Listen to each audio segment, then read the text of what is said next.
নিচের ফুটেজটা দেখতে পাচ্ছেন, এটা গত বছর 5ই আগস্ট।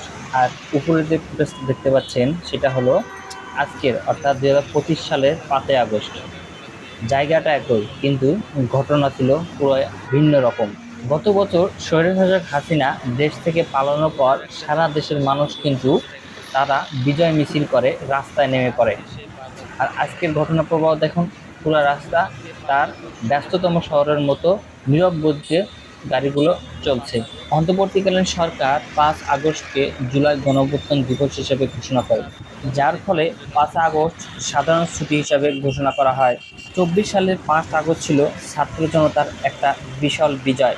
ছাত্র জনতার অভ্যুত্থানের ফলে স্বৈরশাসক হাসিনা দেশ থেকে পালাতে বাধ্য হয় এবং 16 বছরে স্বৈরশাসকের পতন হয়।